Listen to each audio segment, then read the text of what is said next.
Okay, it's International Women's Day. We need some energy in the room. Like, are you going to give me some energy this morning? Okay, so as you can see, we have some phenomenal women here who are here to share their insights, their journeys, their experiences to uplift, to empower, to motivate, to teach. I'm Daniella Genas, as Belinda introduced, and I'm the founder of Be The Boss International. I'm a business growth strategist, and I work with businesses to help them get clarity on their visions, to systemize, and to scale to 6 and 7 figures without burning out. Everyone, tell everybody what you do. So Monique, tell them about the Matcha Yaad. I see you've come with your products. Always have the brand here. So my name is Monique Farquharson, and I am the founder of the Matcha Yaad. And what it is that we do is we fuse together two beautiful cultures, that's Jamaica and Japan, and we create products like this one, of course, that I have here, where we are championing the different and vibrant flavors of Jamaica with the functionality of matcha that is from Japan. And on a side note, I also work as a consultant for Accenture. Thank you. And I've tasted the products and it's delicious, absolutely delicious. I'm Denise Morris, CEO and founder of Tag Network Midlands, which is a networking community that supports women like yourselves, as well as entrepreneurs, professionals, young and established, as well as leaders within the whole of the Midlands region, across all sectors, just so you can connect, grow your network, grow your skills, develop yourself, and become the leaders and the entrepreneurs that you want to be for the future. So that's what I do. Awesome. I'm Sabrina, Denise. I'm the CEO of First Class Foundation. We're a local charity that's based in Birmingham, but we serve the wider West Midlands and beyond. And we do 3 key things. That's reduce youth violence, improve mental health resilience, and connect young people and their families to positive outcomes. Could be training, jobs, opportunities, positive activities, etc. We work with young children aged from 11 all the way up to 25. We have a dedicated street outreach team that you might have seen once upon a time. The purple jackets, I'm getting some nods. Phenomenal.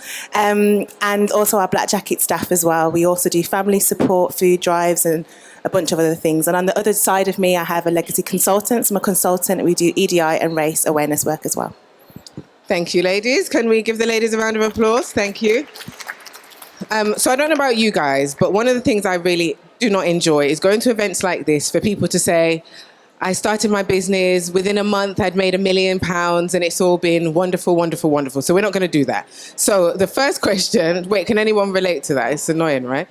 Okay, so the first question I'm going to ask is about failure. What has been the defining moment of failure on your entrepreneurial journeys that has taught you a valuable lesson? And can you share that lesson with us? Monique, if you can go first. Sure. So there is this woman that I know. Her name is Sarah Carol Reed. So when I was at Aston University, we had invited her as one of our TEDx speakers. And she has this quote that she always repeats, and it is, rejection or failure is another word for redirection. So when it comes on to failure, because there are so many examples that I could give in my business journey, there are so many times when we failed, we got rejected, we heard no's and all that kind of jazz. But I don't look at it as failure. I look at it as a pivot, something that redirects the business, somewhere where I can start asking certain questions. What can I do better? What did I do wrong? What can I learn from this? What have I learned from this? How am I going to pivot? And how am I going to change what it is that I did and then do something better? An example was even with this product. It wasn't a failure, but when we had started, the branding, it was a little bit wonky, to say the least. And we got a lot of comments on that. And then I decided that we needed a pivot. So instead of having, just wonky labels on the product, I needed to get a professional to design some really great labels. And they did that. So it's just redirection, not failure. Just to echo the sentiment as well, I think most of the times when you have failure or things that present a challenge to you, it's a great learning opportunity. Whether it's your mindset that needed a slightly minor adjusting, and it's happened to us all, whether it's the way that we approached the brand, the business, not understanding our audience enough, not doing the research necessary to be successful, or even planning ahead. So some of the challenges I've faced in my business has been a variety, and they come at any time. So don't think there's a formula for it. But what I try to do is reverse engineer the solution. So you always kind of look at where you're looking to be in your business in the next 6 months, the next year, 2 years. You take it day by day, but you have to have a look at what you're going to be doing in a few years' time and start planning in reverse, planning back to the current day so you can see any obstacles. But in those milestones, it's very important to make sure you're connecting with your support network, finding out what information and what your market is doing, making sure that you touch base with customers, clients, friends, anybody who it's a product or service. Just so I know the types of organisations, people in the room, who has services within there? Okay, who has products? Okay, so you've got a blend. So what failure has taught me is sometimes it isn't just you, it's timing, and sometimes it is also ensuring that you have the skills to do it, because there's some parts in your business that you no longer have the skill for, and it's understanding what is best for you and your business at that time. So being prepared is the main thing. I think to kind of follow on from that, it's for us, the best advice or the best lesson learned would be to hire slow and fire fast. When you're recruiting and working with people, having really robust policies around recruitment, how you onboard people, are they part of your culture? Are they part of what values do they bring to your organisation? I think for us, because we work with so many different types of people all the time, we've always had to review our recruitment processes. We've had some epic fails that Daniella knows. She's seen some of the things that we've experienced. But the best thing I can say is that when you don't know, ask for help. There is no weakness in asking for help and getting advice from outside sources. Sometimes you're hiring expertise, and that's fine too, because as a CEO or an owner or a founder, you can't know everything and you can't be all things to everybody. So it's about asking for help, going and getting great advice, but also reviewing what you do. So if you've been lazy in some recruitment practices, like we work and hold our hand up and say, we've been a little bit lazy before, now we have a completely different way of doing things. That means it's a little bit harder maybe to work for us, but then it means that we're going to get the right people that we're looking for. So I would always say, just look back at what you're doing, review it, but ask for help. Thank you for the answers. My motto is think big, take action, keep pushing. We've kind of covered the keep pushing part. So what do you do when you deal with failure? What I want to talk about now is the kind of take action part and the think big bit. Now, how many of you guys in the audience have had moments where you've wanted to pursue an opportunity, but you've been kind of held in place by fear and you haven't moved forward? Can I see a raise of hands for everyone that's experienced that? Well, it's a common thing. We want to achieve, but sometimes we're so kind of stifled by fear that we don't take the steps to take action to bring our visions to reality. So what I want to ask you ladies is what moments, and I'll start from that side, Sabrina, what moments kind of on your entrepreneurial journey have you faced maybe crises of confidence, and how have you overcome that to ensure that you continually move forward towards the goals and the visions that you've set for yourself? Yeah. That's a really great question, and I think something we've discussed very recently is that imposter syndrome. So you walk into the room and you realise that actually everybody's here to listen to you, quite like right now, actually. And what am I going to bring? How am I going to do this? But actually, what the things that I've learned over time is to lean on my past experiences, to lean on the skills that I've developed in the hard times, in the valleys when everything seems like it's falling apart, when there isn't maybe enough cash flow and there isn't enough people, or I've got a bigger vision. But the overarching thing on my North Star has always been, why am I doing what I am doing? And what is it I'm trying to achieve? That almost always gives me a kick in the back and says, right, Sabrina, get on with it. It's hard, like there's nothing easy about running your own organisation. There is always going to be challenges, but I think walking into a room, if people call you to do something or they come to you for your experience, it's because they see the value. So you have to see the value, you have to believe in what it is that you are doing. Don't be fooled and think, well, I'm not it's just a joke or it's just a mistake or, oh my gosh, it wasn't actually me. I meant to put a different .com or .co.uk at the end of that email. No, it is for you. And self-belief is a really important tool to have. Self-worth and confidence in your ability and your skill set that you have, and just going for it. My why is, I know that young children's lives in this city and beyond matter. And that means that whatever it takes, I have to do what I do in the charity to keep it going. Sorry, that was just a great statement to have there. Just want to just acknowledge that. I think fear can manifest itself in many different ways. We've talked about imposter syndrome. But there is also fear of your own success, fear of the unknown. At the very beginning of my journey, I don't think my fears... I think I was actually more fearless at the beginning because you didn't know what you didn't know. Then when you start establishing a brand where there are things to lose if you get them wrong.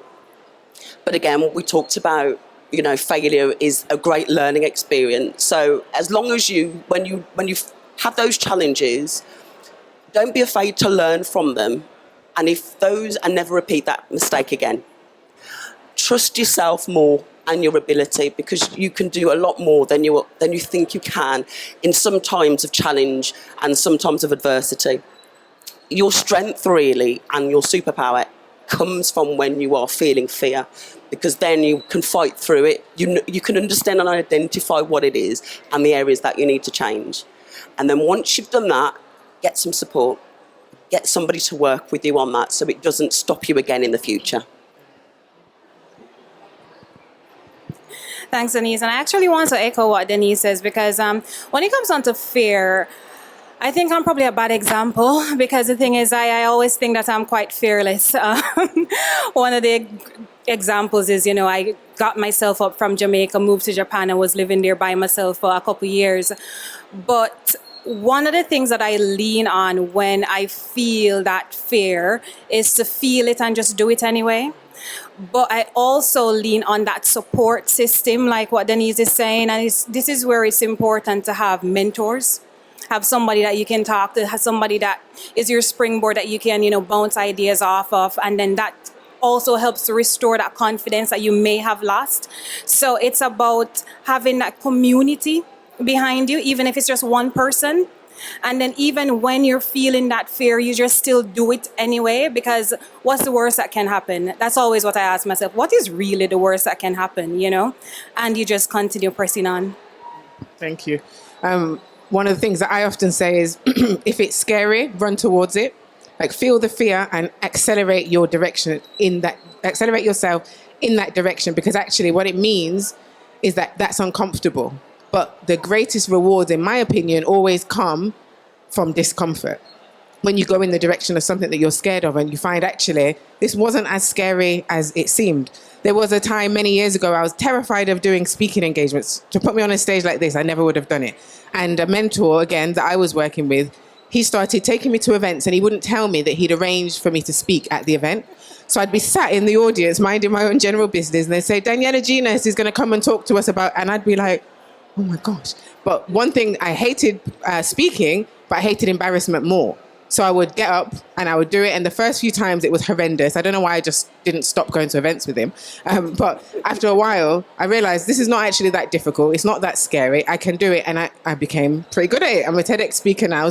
And I'm here on the stage clearly for a reason. So a lesson that I definitely have learned from myself is, feel the fear and run towards it. Amazing things can happen. So it's quite a cliche question, and people always ask this question of, what if you knew then what you knew now, kind of thing. But what I want to ask actually is, if you could go back to the beginning of your entrepreneurial journey, what is the one thing that you wish you hadn't done, that you would go back and say, don't do that? I think that's a bit better than what do you wish you knew. Like, what do you wish you hadn't done? I know everything's a lesson and we don't have regrets, but if there's one thing you could go and say, right, Denise, don't do that, stop. Okay. The one thing that I wouldn't do is make myself smaller. When you're the vehicle, so the very beginning of the journey, for me, my brand was the forefront. No one knew it was me, or I wouldn't put my face to it. Not because I wasn't passionate about it, I was. I just had a notion that in some cases, a black female fronting what was going to be growing to be a very thriving networking community, some people may have objections or may not want to do business or have just a preconceived notion of what my network was going to be. Where it catered for everybody, I didn't want it to be limited just by how people saw me. Don't do that. Get right out in front of your brand, you know. Make sure that you can challenge and you deserve to be there because you're creating a space for everybody. And I think one of the things that Daniella just touched on in terms of discomfort, sometimes run towards the spaces that normally wouldn't welcome you. Because if you're not there, how are you going to open the door for other people like you to have representation in those areas, in those sectors, in those industries, in those markets? So that's the one thing I wouldn't do. I wouldn't make myself small. I would stand in front of the brand side by side.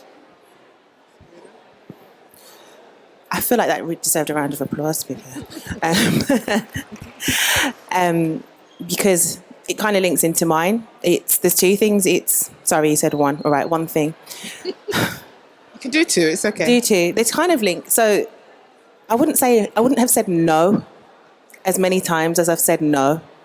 I said no purely because I was scared.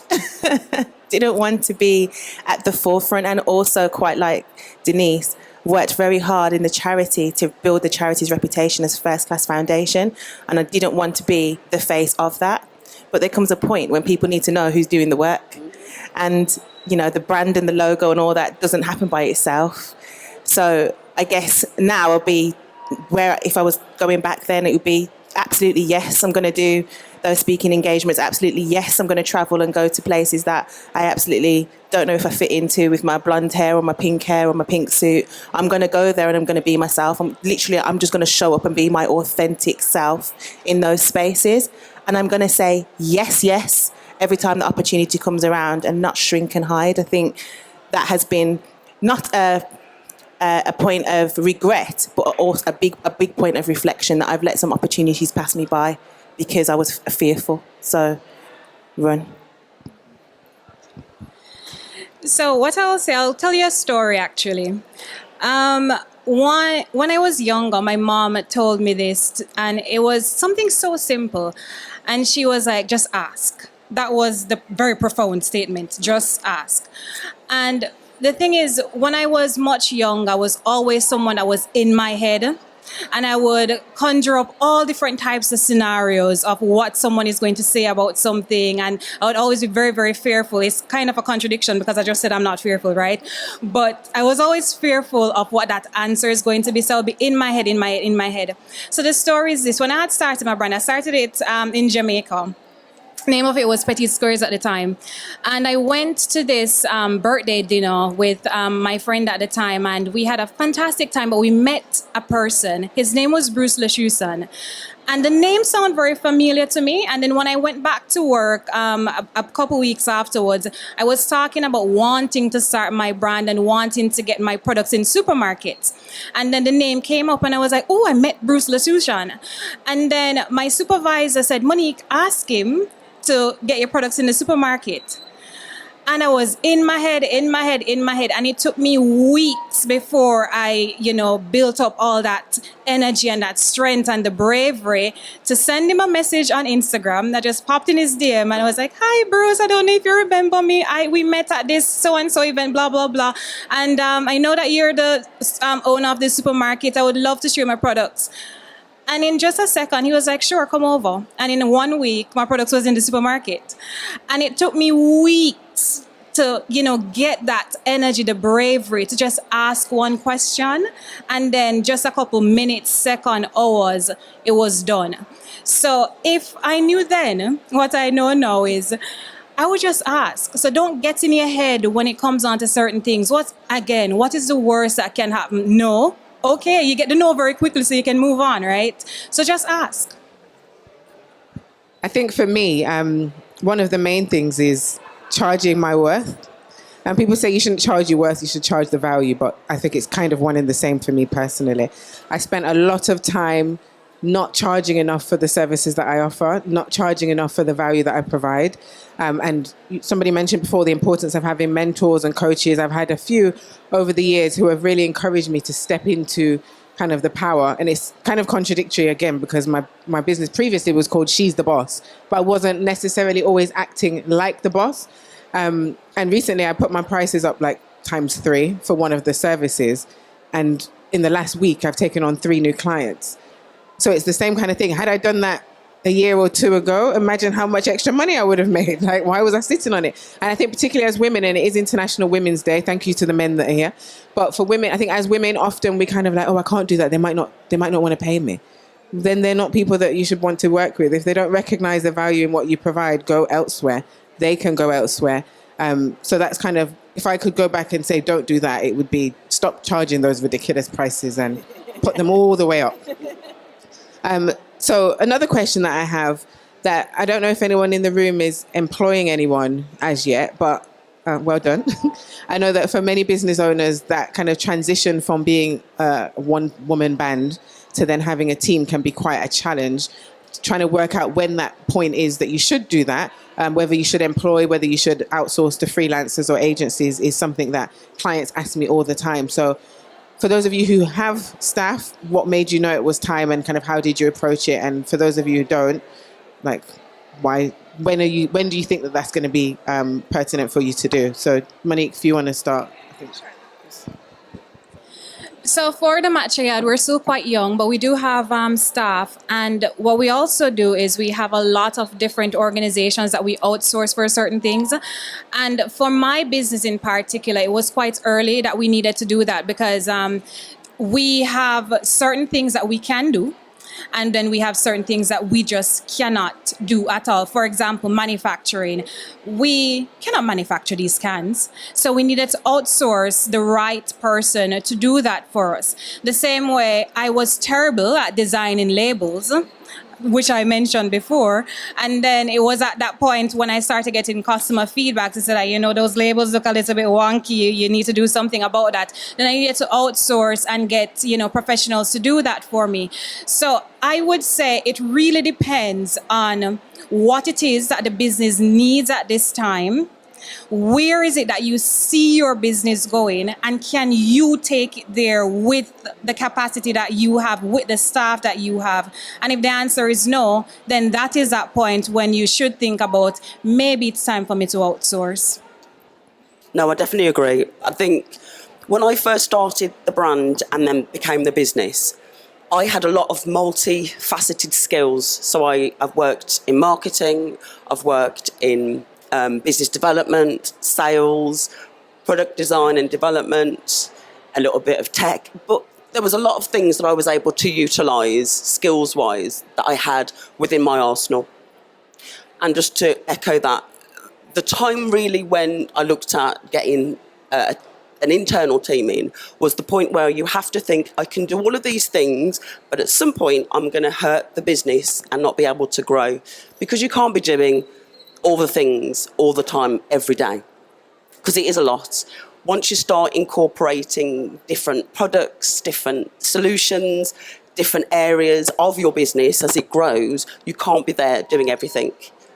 If you currently are and doing it well, or you think you're doing it well, just ask your customers and clients in a survey what they need from you, and they will give you some feedback without telling you they want more. So you're not able to do everything all by yourself. And that's the natural order of growing a business. Now, being very careful about who you bring into the business is one of the areas that I'm sure we've discussed between us as well at some stage. But I think if you start small in terms of if there is a particular need within your business, so if you're not adequate at social media, there are so many different things you can do.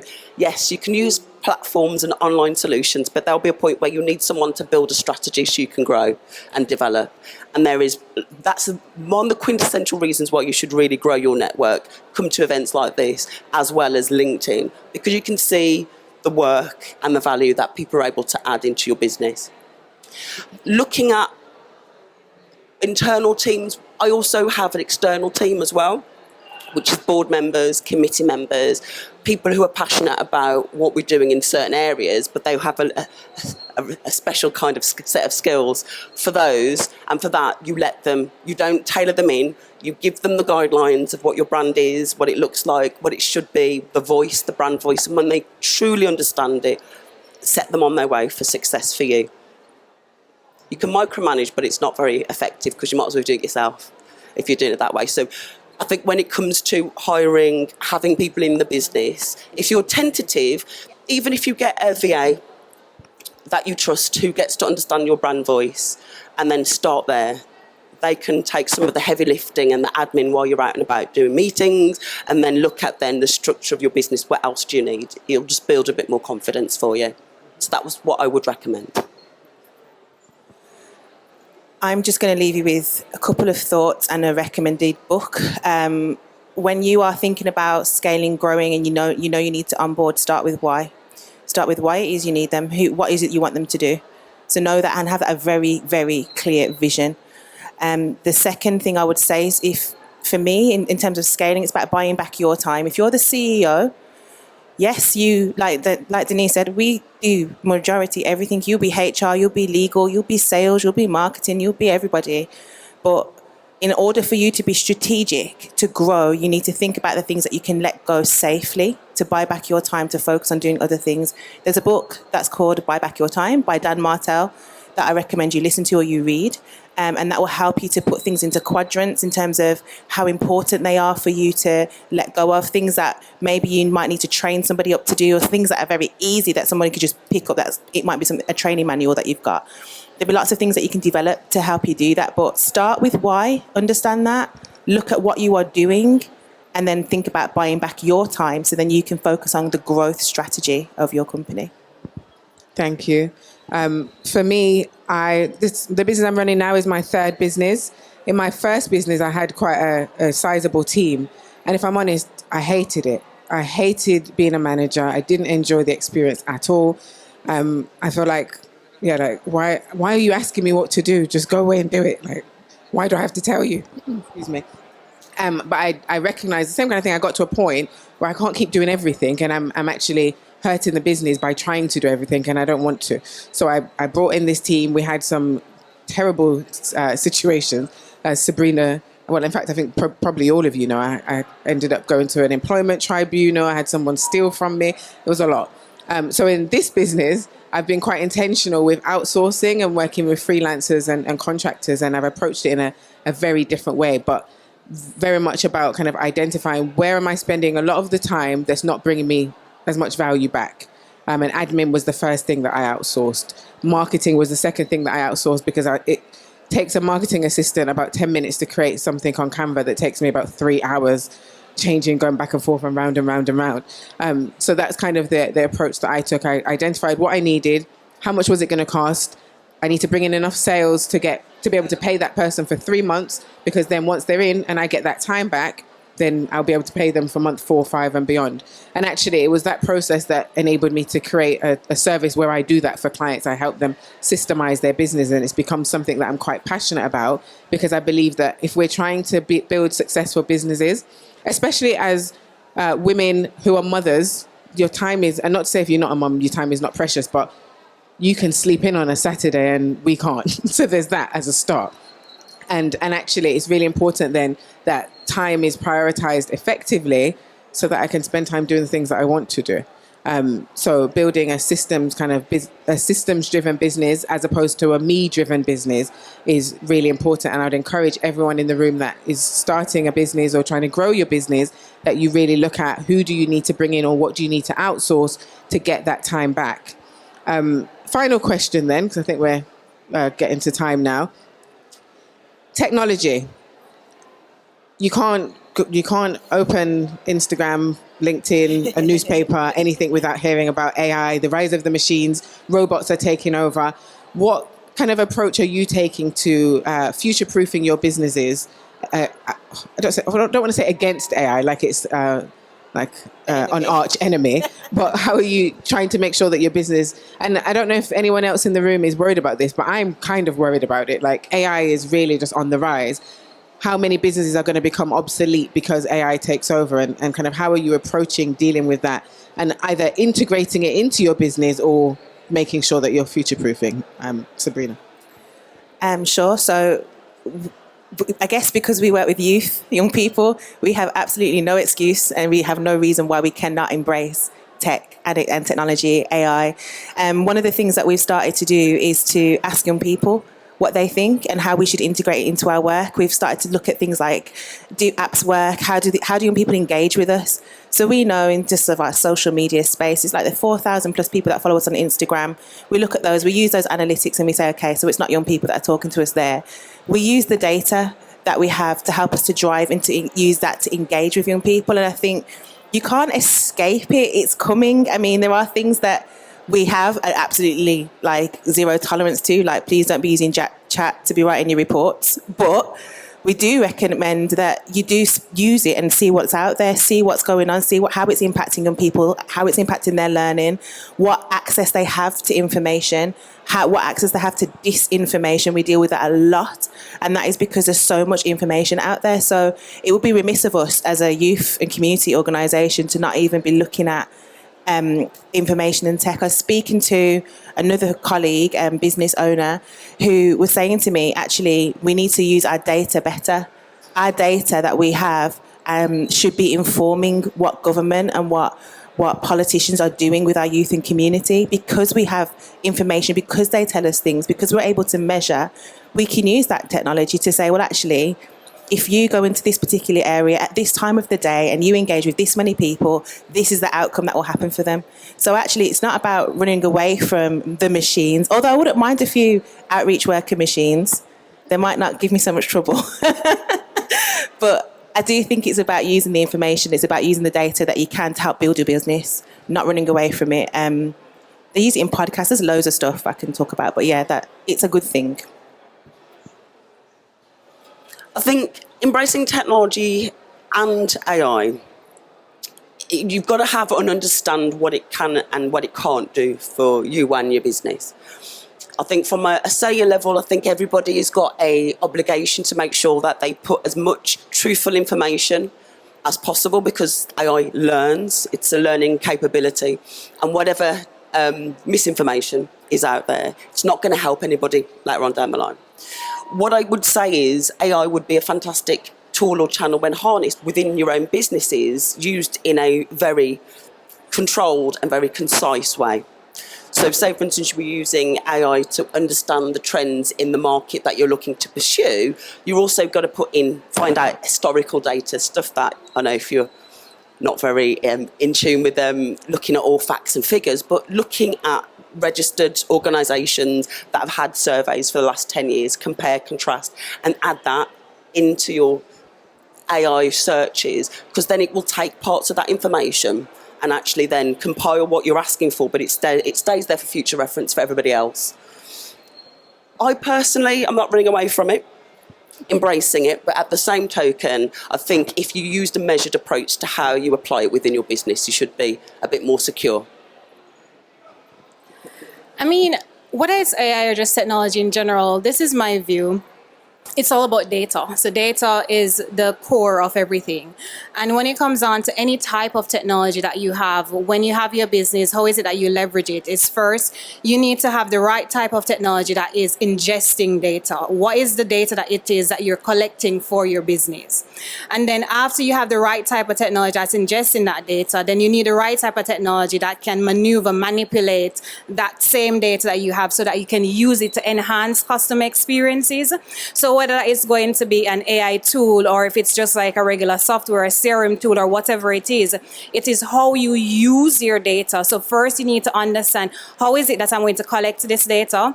What is it that I'm going to do with this data? How is it that I'm going to segment this data? For example, if you're collecting data on customers, and then how is it that I'm going to use that data to enhance my internal processes, external processes, and then by and large to make sure that my customer experience is one that is quite great, phenomenal even. So it's not about running away from technology, AI, all of these buzzwords, but it is really embracing that and then using that in order to enhance customer experience. And that is what I think is the crux of it.